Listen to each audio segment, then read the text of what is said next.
अस्सलामुअलैकुम वरहमतुल्लाहि वबरकातुहू। मेरा नाम हन्नावतुल है और आज मैं आप लोगों को बताऊंगी कि जब हम लोग गुनाह करते हैं तो हमारे दिल के साथ क्या होता है।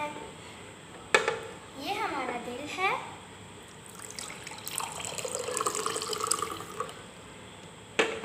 जब हम लोग एक गुनाह करते हैं तो हमारे दिल पर एक से ज़्यादा दब्बा लग जाता है।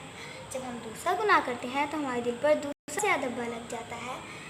जब हम लोग तीसरा गुनाह करते हैं तो हमारे दिल पर तीसरा से ज़्यादा दब्बा लग जाता है। और जब हम लोग इसी तरह गुनाह करते रहते हैं तो हमारा दिल स्याह पड़ जाता है। अब हम लोग देखते हैं कि हम अपने इस स्याह दिल को कैसे ठीक कर सकते हैं। इसको साफ़ करने के लिए हमें मिलकर अस्तगफिरुल्लाह पढ़ना पड़ेगा। चलिए आइए इसको साफ़ करते हैं। अस्तगफिरुल्लाह अस्तगफिरुल्लाह अस्तगफिरुल्लाह अस्तगफिरुल्लाह अस्तगफिरुल्लाह अस्तगफिरुल्लाह अस्तगफिरुल्लाह अस्तगफिरुल्लाह अस्तगफिरुल्लाह अस्तगफिरुल्लाह अस्तगफिरुल्लाह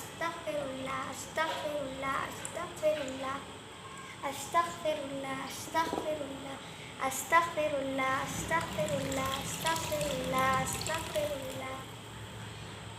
जिस तरह अस्तगफिरुल्लाह पढ़ने से ये पानी साफ़ हो गया, इसी तरह जब हम लोग गुनाह करते हैं और अल्लाह ताला से माफ़ी मांगते हैं यानी इस्तग़फ़ार करते हैं तो इसी तरह हमारा दिल भी साफ़ हो जाता है। मिलकर अहद करते हैं कि अब से हम लोग रोज़ाना 100 बार इस्तग़फ़ार ज़रूर पढ़ा करेंगे।